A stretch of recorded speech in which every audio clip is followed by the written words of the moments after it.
오늘 성탄절 2부입니다. 대림절 넷째 주일입니다. 우리 성탄절을 맞이하여 옆 사람과 이렇게 인사했으면 좋겠습니다.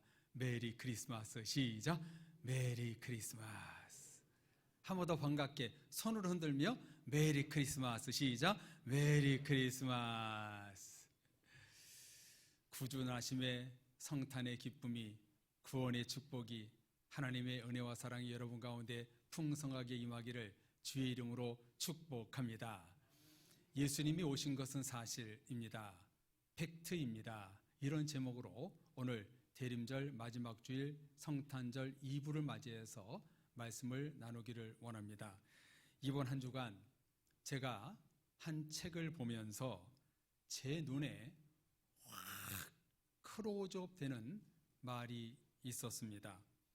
말씀이 너무 좋아서 한참 그 문구에 시선이 머물러 있었고 계속 기도하며 묵상하게 되었습니다. 어떤 말이냐면, 믿음이란 하나님을 크게 보고 위기를 작게 보는 것이다. 믿음이란 하나님을 크게 보고 위기를 작게 보는 것이다. 그렇지요. 믿음이란 위기, 고난, 절망 앞에서 하나님을 크게 보는 것입니다. 예수님이 이 땅에 오신 이유는 세상의 위기 속에서 나를 구원하기 위해서 오셨습니다. 성도님들 믿으십니까? 온전한 구원을 이루는 과정 속에 성도들은 고난과 시험과 좌절과 어려움을 불가피하게 만날 수밖에 없기에 위기 속에서도 나를 바라봐라, 위기 극복을 가르쳐주기 위해 예수님이 오신 것입니다. 성탄절은 그래서 주님을 더욱 주목하며 주님을 바라보는 절기가 되어야 합니다. 봄에 사순절과 고난주간이 십자가의 주님을 바라보는 시간이었다면, 겨울은 마국간에 오신 예수님을 바라보는 절기입니다. 그래서 대림절을 겨울의 사순절이라고 부르고, 스톨 색깔도 고난을 상징하는 보라색이고 강단에도 보라색 초가 켜져 있는 것입니다. 그러므로 성탄절은 내가 위기와 시험 속에서 하나님을 바라보고 있는가? 절망 속에서도 소망의 신 예수 그리스도를 붙들며 의지하고 있는가? 자신의 영적 점검과 체크를 하는 시간이 되어야 합니다. 우리 그리스도인들은 물론 세상 모든 사람들이 반드시 알아야 될 팩트가 뭐냐면, 예수님이 이 땅에 오셨다는 사실입니다. 고고학적으로, 역사적으로, 성경적으로 예수님이 분명히 이 땅에 오셨음에도 불구하고 아리스토텔레스, 나폴레옹, 공자 같은 사람은 인정하면서도 세상은 예수님을 인정하지 않고 있는 분위기가 많습니다. 팩트, 사실을 사실로 받아들이지 않는 것은 정말 엄청난 죄인 것입니다. 이 세상이 살 수 있는 방법은 예수 그리스도밖에 없습니다. 이 세상을 살리기 위하여, 나를 살리려 예수님이 이 땅에 내 옆으로 오신 것입니다. 예수님을 나의 구주로 신앙 고백하고 자기를 부인하고 십자가를 질 때 가정과 교회와 세상은 살아나는 것입니다. 대림절 마지막 주일과 성탄절 2부가 되는 주일, 예수님이 오셨다는 것을 허위로 만드는 세상 가운데 사랑역의 모든 성도님들만큼은 다시 한번 예수 그리스도가 구원의 팩트, 은혜의 팩트, 영생의 팩트로 삼는 날이 되시기를 주님의 이름으로 축복합니다. 살아계신 하나님, 2000년 전에 오신 예수님 성경 말씀을 제가 팩트로 전하지 않는다면 저는 허언증 환자가 되는 것 아닙니까? 저는 그렇게 양심 없는 사람이 아닙니다. 종교 사기꾼이 아닙니다. 예수님은 실제로 오셨고 십자가에 달려 돌아가셨고 천국의 주인이십니다. 오직 예수 그리스도를 통해서만이 천국의 문이 열립니다. 그래서 오늘 성경에 보면 나는 양의 문이다. 나는 양의 문이다. 그 문을 열기 위해서 예수님이 오신 것입니다. 그 예수님의 문을 오고 들어가면서 내가 너에게 꼴을 먹을 것이다. 이렇게 오늘 성경은 우리에게 말씀합니다. 예수님이 이 땅에 오셨다는 사실을 팩트로 증명하기 위하여 구약의 창세기부터 기록된 모든 예언을 이루기 위하여 예수님은 인카네이션, 성육신, 몸을 입고 이 땅에 오셨습니다. 지금 세상 사람들 중심으로 어떤 질병에 걸렸냐면 리플리 증후군이란 질병이 만연되어 있습니다. 이것을 사전에 찾아보니까요, 스스로 지어낸 거짓말을 믿어버리는 정신적 상태에 대한 도시 전설 또는 유사과학이라고 되어 있습니다. 예수님이 이 땅에 오신 사실을 믿지 않고 스스로 지어낸 거짓말을 믿는 리플리 증후군 환자들이 너무 많은 것 같습니다. 이런 환자들 속에, 리플리 증후군 속에 우리가 들어가지 않기 위해서는 우리 성도들이 조심해야 될 것은 거짓을 믿지 말고 영적 분별력을 가져야 됩니다. 세상에 휩쓸리지 않고 오직 하나님만 붙드는 신앙이 되어야 됩니다. 성경 말씀을 붙들고 기도하며 주님만 바라봐야 합니다.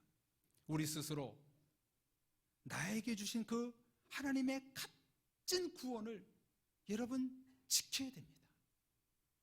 세속의 것이 아니라 세상에서 가장 값진 하늘로부터 받은 그 구원, 예수님께서 당신의 목숨을 버리시기까지 우리를 사랑하신 십자가의 구원, 이 가치 있는 구원을 우리는요 끝까지 붙들고 사수해야 됩니다. 이 구원과 믿음을 지키기 위해 우리는 예배와 기도와 말씀, 성령 충만을 입어야 합니다. 예수님이 왜 이 땅에 오셔야만 했는가? 창세 전부터 이미 구원하기로 선택한 우리들의 믿음과 구원을 지켜주시기 위하여 사랑의 예수님이 이 땅에 임마누엘로 오셨습니다. 할렐루야. 나를 지켜주기 위해 오셨습니다. 오늘 본문에 예수님이 요한복음을 통해서 친히 말씀하시기를 나는 선한 목자로 왔다라고 알려주십니다. 예수님이 선한 목자로 오신 이유는 양들을 위해서 양에게 집중하겠다는 것입니다. 한 마리 잃은 양을 위해서 구원하기 위해서 오셨다고 말씀합니다. 그래서 아래 말씀에 보면 선한 목자와 싹군 목자를 비유하고 있지요. 선한 목자는 양에게 집중하며 사랑으로 보살피시고 함께 하시고 좋은 길로 인도하십니다. 반면 싹군 목자는 돌보지 않습니다. 왜 그럴까요? 자기 앞가림도 못하니까. 자기 앞가림도 못하니까. 영생은 십자가와 말씀에서 이루어집니다. 그래서 예수님은요 십자가에 달려 돌아가실 수밖에 없고, 또한 예수님은 로고스, 말씀으로 오셨습니다. 십자가의 보혈의 피로 우리의 죄를 용서가 일어나기 때문에 십자가가 필요했고, 말씀을 통해서 영생의 길로 인도할 수 있기 때문에 우리 주님은 로고스, 말씀으로 오셨다는 것입니다. 십자가에 죽으시고 피를 흘려야 죄사함이 있기 때문에 직접 신이 몸을 입고 오셨고 말씀으로 영생을 가르쳐주고자 우리 주님이 오신 겁니다.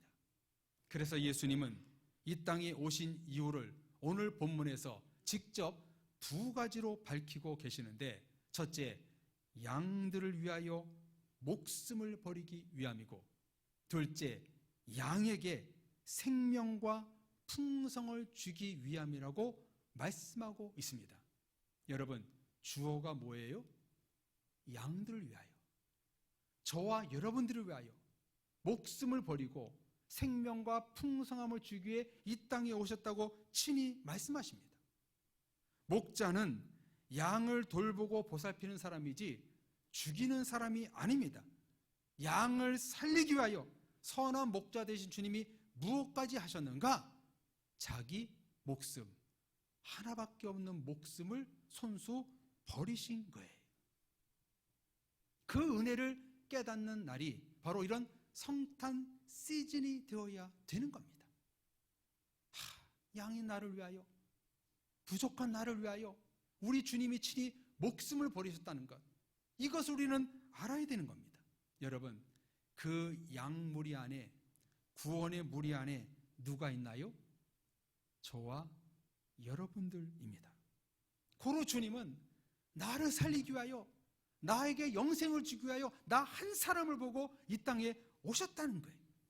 예수님이 이 땅에 온 것은 나의 목숨을 살리기 위해서, 나를 천국으로 인도하기 위해서 당신의 목숨을 버린 거예요. 여러분, 이보다 귀하고 값진 사랑이 어디 있겠습니까? 이보다 귀한 보물은 없습니다.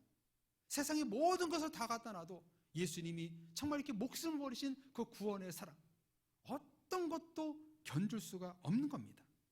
첫째, 예수님이 이 땅에 오신 사실, 팩트는 나를 위하여 목숨을 버리기 위해서 오셨다는 사실입니다.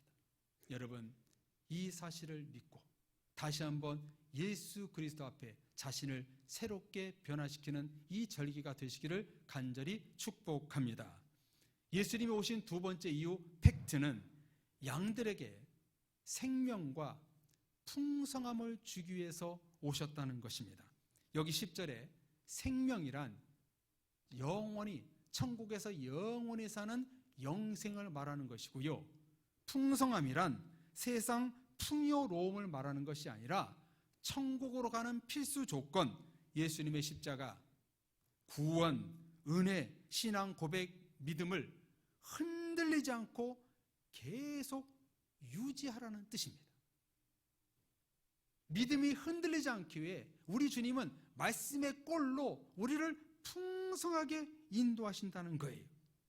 구원과 영생 축복을 계속 유지시키고자 예수님은 지금 이 시대에 성령 하나님을 통하여 구원과 은혜와 사랑과 말씀의 꼴을 풍성함으로 우리를 인도해 주십니다. 맑은 시냇물가로 푸른 풀밭으로 우리를 날마다 이끌어 주십니다. 하나님은 양인 저와 여러분들이 하나님이 없으면 안 된다는 것을 잘 알고 계십니다. 여러분들, 저와 여러분에게 하나님이 없다면 어떻게 되겠어요? 하나님은요, 여러분들이 하나님이 없으면 안 된다는 것을 하나님이 제일 잘 알고 계세요. 그렇기 때문에 하나님은 우리와 영원히 함께 하시고 내가 너를 떠나지 않는다, 그 약속을 변함없이 지키고 계시는 거예요. 우리는 하나님이 없다는 거, 없으면 큰일 난다는 것을 주님이 알고 계세요. 여러분, 양에게 목자가 없으면 어떻게 되는 거예요? 금방 잘못되는 거예요. 금방 짐승에게 잡혀먹는 거예요. 우리도 똑같습니다. 우리에게 하나님이 없으면요, 우리도요, 세상에 잡혀먹는다는 것을 주님은 알고 계세요. 그렇기 때문에 우리 주님은 어떻게 오셨는가? 임마누엘, 내가 세상 끝날까지 너와 함께하겠다, 내가 너를 영원히 사랑하겠다, 그렇게 오시지 않았습니까? 그러므로 하나님은요, 여러분을 단 한 번도 떠난 적이 없습니다. 여러분 믿으십니까? 우리 주님은 내 옆에서 항상 도와주시고 인도하시기 때문에 우리는요, 날마다 풍성함으로 살아가는 거예요. 풍성하지 않을 때가 없습니다. 날마다 감사와 은혜가 넘쳐나는 삶을 살게 되는 겁니다. 이 말씀이 오늘 읽은 말씀의 핵심으로 우리에게 들려주고 있습니다. 그럼 이제 오늘 말씀을 근거로 선한 목자이신 예수 그리스도 앞에 내가 양으로서 생명과 풍성을 얻는 방법 두 가지를 여러분에게 도전을 드리고자 합니다. 그 첫 번째는요, 지금 성도님들 인생의 목표와 방향의 문제입니다. 지금 여러분들은 어디를 향해 가고 계시는지요? 여러분의 오늘의 목표가 무엇인지요? 혹 하나님이 아니라면 속히 방향을 틀어 주님께로 나아가십시오. 방향과 꿈과 비전을 하나님 것으로 바꾸십시오. 왜 그래야 될까요? 예수님의 방향과 목표는 항상 양이었거든요. 주님의 시선은요, 항상 주님의 목표는요, 나였어요. 나를 보기 위하여, 나와 함께하기 위하여 우리 주님은 하늘에서 이 땅에 오신 것입니다. 예수님의 목표가 나였기 때문에 우리 또한 우리의 목표는 주님이 되어야 되는 것이 마땅한 것입니다. 우리의 삶의 방향은요, 하나님께로 향한 것이 당연한 것입니다. 왜 그래요? 주님이 나를 향하고 있거든요. 주님이 나와 늘 함께하고 있거든요. 그렇기 때문에 우리의 삶의 목표와 방향은요, 항상 주님이 되어야 되는 겁니다. 살아도 주를 위해 살고 죽어도 주를 위해서 죽어야 하는 것입니다. 저와 여러분들은 주님을 위해 살기 위하여 이렇게 부름받은 겁니다. 주님을 바라보며 공부도 하고 돈도 벌고 건강도 관리하고 목표를 세우고 거룩하게 쓰여지는 주님의 그릇이 되어야 하는 겁니다. 나 때문에 세상이 있고 부모가 있고 직장이 있고 가정이 있고 교회가 있는 것이 아닙니다. 모든 것은 예수님 때문에 있는 겁니다. 그러므로 저와 여러분의 목적은 언제나 주님을 바라봐야 되는 겁니다. 혹시 주님을 바라보지 않고 시선을 놓친 분이 계시다면 지금 여러분은 분명히 목표와 방향을 잃어버린 겁니다. 항상 주님 앞에 서 있으면요, 주님이 당연히 보이게 돼 있어요. 우리가 갈 방향이 주님을 향한다면요, 늘 주님은 눈에 보이게 돼 있고 마음에 감화감동이 있게 되는 거예요. 오래전 EBS 방송에서 재미있는 실험 하나를 했습니다. 출근 시간 지하철역 횡단보도 근처에서 한 사람이 길을 건너지 않고 멍하니 하늘을 바라봅니다. 하지만 행인들은 힐끗힐끗 쳐다볼 뿐 아무도 그 사람을 신경 쓰지 않았어요. 또 한 사람이 멈춰서서 하늘을 두 사람이 바라봅니다. 하늘에 뭔가 있는 것일까요? 하지만 출근 시간 전까지 직장을 가야 하는 사람들의 발길을 막을 수가 없었습니다. 하늘을 바라보는 사람이 3명이 되었습니다. 그러자 행인 중 상당수가 하늘을 쳐다보았고 이윽고 다른 사람들 대부분도 하늘을 쳐다보는 행동을 했다고 합니다. 이것은 1969년 미국의 심리학자 스탠리 밀그램이 뉴욕 거리 한복판에서 실시한 실험을 재현한 것으로 많은 사람들이 놀라워했다는 겁니다. 이른바 이것을 제3의 법칙, 이론의 실험이라고 부릅니다. 바쁜 대중 속에서 같은 행동을 하는 3사람을 투입하면 어떤 변화를 이끌어내는지 확인하는 실험입니다. 지금 이 시대 사람들이 이 땅에 팩트로 오신 예수님을 왜 바라보지 않는 것일까요? 왜 크리스마스 성탄절이 예수님의 생일임에도 불구하고 이를 무시하고 암묵적으로 흥청망청 일탈과 쾌락의 날이 되어버렸을까요? 이번 주에 난 기사를 보니까 성탄절날 하루 숙박비가 평균 100만 원임에도 불구하고 모든 서울 호텔이 100% 예약이 끝났다고 합니다. 왜 이렇게 성탄절이 인간의 축제로 변질된 것일까요? 주님을 향한 제3의 법칙, 이론의 실험을 지금 성도들이 하지 않아서이지 않을까요? 가정에서, 사회에서, 교회에서 하나님만 바라보며 의지하며 사는 모습을 보여주지 못해서가 아닐런지요. 우리 그리스도인들이 오직 하나님만 바라보며 주님을 의지하며 사는 모습을 세 사람이 보여주지 못하기 때문에 우리 가정이 변화되지 못하고 이 나라가 변화되지 못하는 것은 아닐까.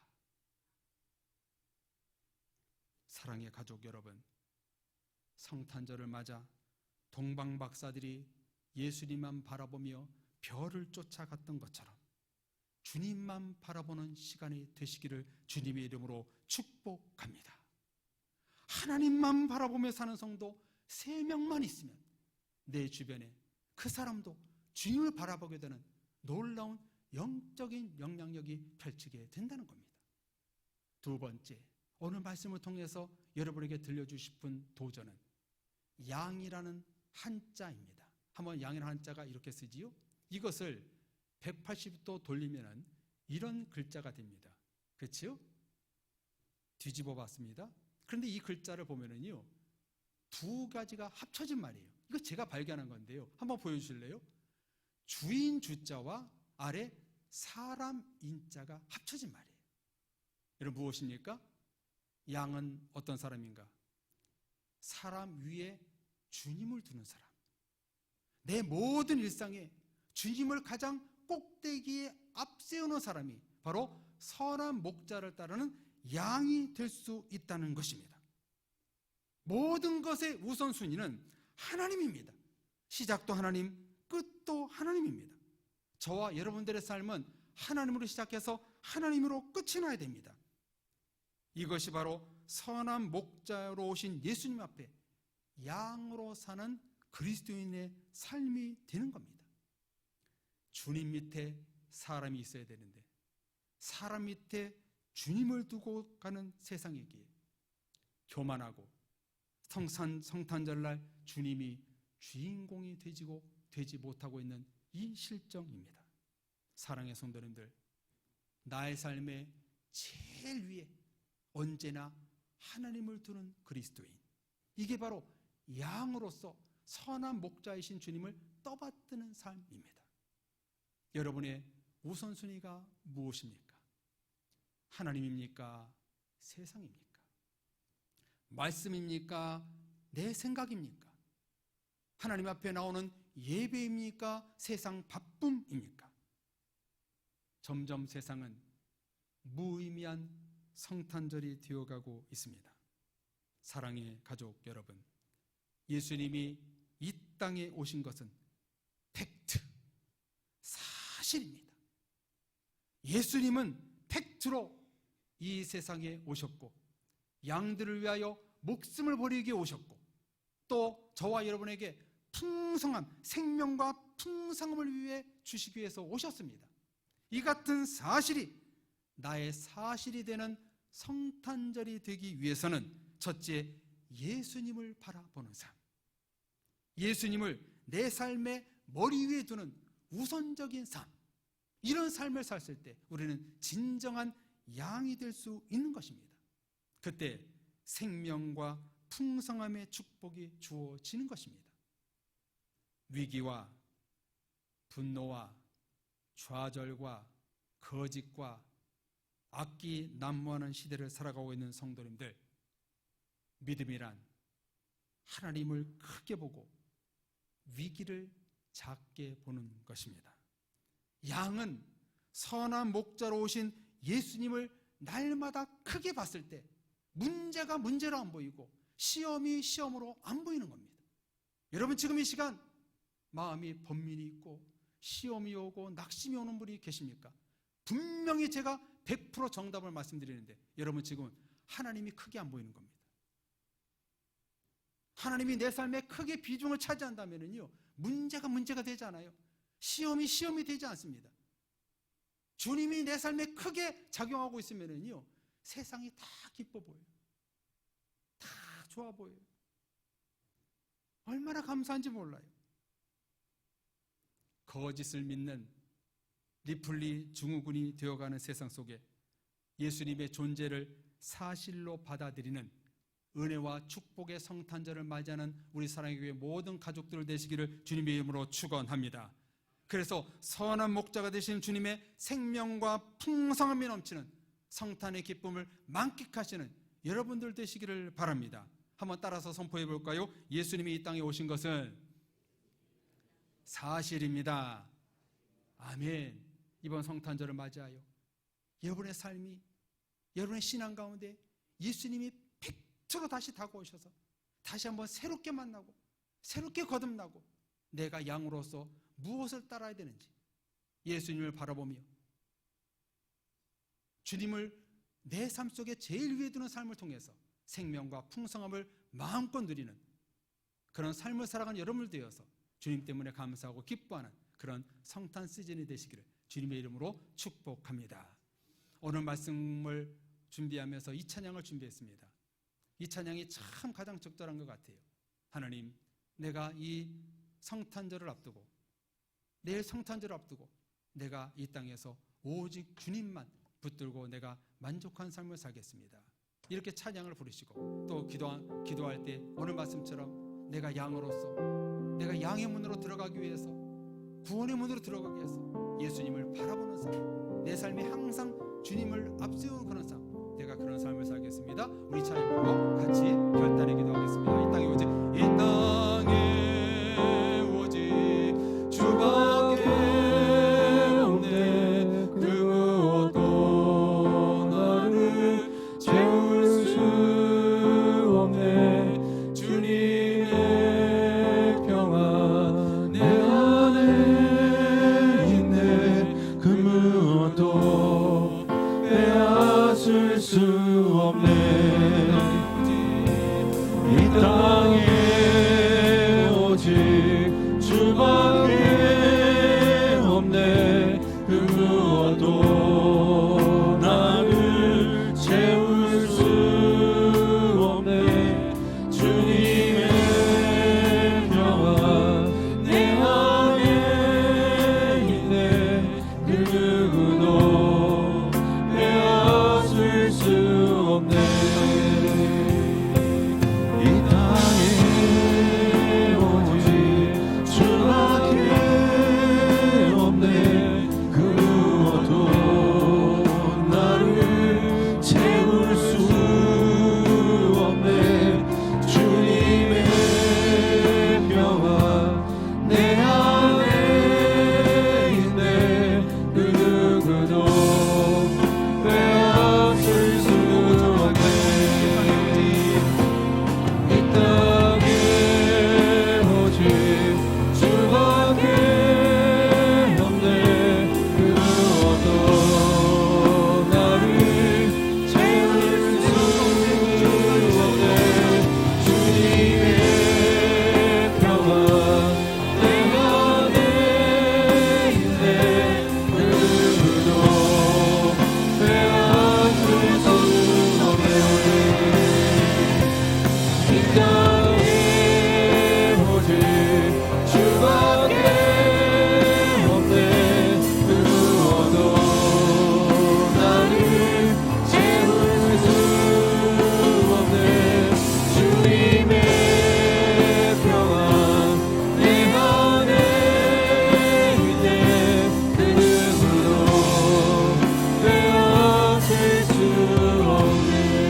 기도하겠습니다. 하나님, 내 마음을 붙들고 기도합니다. 성탄절을 맞이하여 내 마음에 주님만 채워지게 해주옵소서.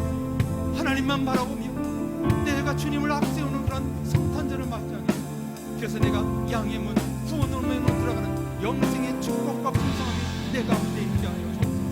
내 속의 모든 더러운 것들, 세상 것을 다 벗어버리고 예수 그리스도의 평안이 내 가운데 충만히 채워주옵소서. 주여 부르시고 기도하겠습니다.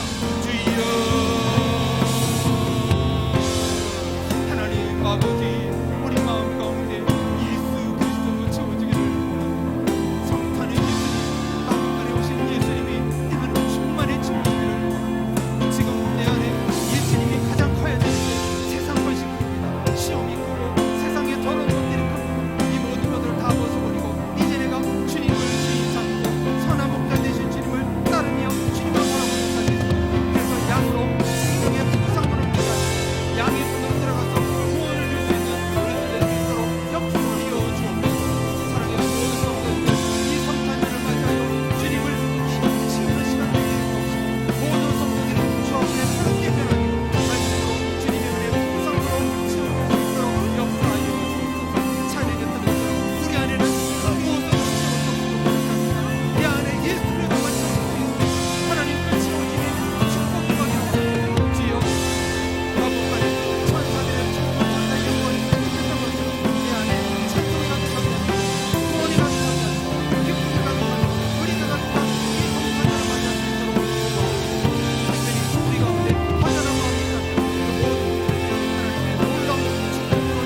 거룩하신 우리 하나님 아버지, 우리를 만세전에 택하시어 나를 구원하기 위하여 양의 문으로 들여보내기 위하여 목숨을 버리시고 영생과 풍성함으로 인도하기 위해 오신 주님, 그 주님 앞에 부끄럽기도 하고 감사하기도 하고 놀랍기도 합니다. 이런 은혜가 이번 성탄절에 풍성하게 임하는 우리 모든 권속들 될 수 있도록 은혜 내려 주옵소서. 성탄절 하루를 앞두고 주만 바라보는 신앙, 모든 것에 주님을 앞세우는 신앙이 되어야 된다고 오늘 말씀해 주셨사오니, 거짓이 난무하는 세상 가운데 오직 하나님을 붙들고 영적으로 구원으로 승리할 수 있는 모든 가족들 될 수 있도록 은혜 내려 주옵소서. 우리 마음속에 그 어떤 것도 채울 수 없는 그 마음이 있습니다. 그것은 곧 하나님으로밖에 채울 수밖에 없다는 사실을 이 시간 깨닫사오니, 사랑의 모든 성도들 가운데 구주 예수 그리스도의 풍성함이 채워질 수 있도록 주께서 이 시간 풍성으로 축복해 주옵소서. 그래서 이번 성탄절에 하나님으로 충만할 수 있는, 은혜로 충만한 이 시대를 보낼 수 있도록, 이 시간을 보낼 수 있도록 우리 성도들을 붙잡아 주시고 함께 주옵소서. 모든 것을 주님께 맡기옵고 선한 목자로 오신 예수 그리스도 이름으로 기도합니다.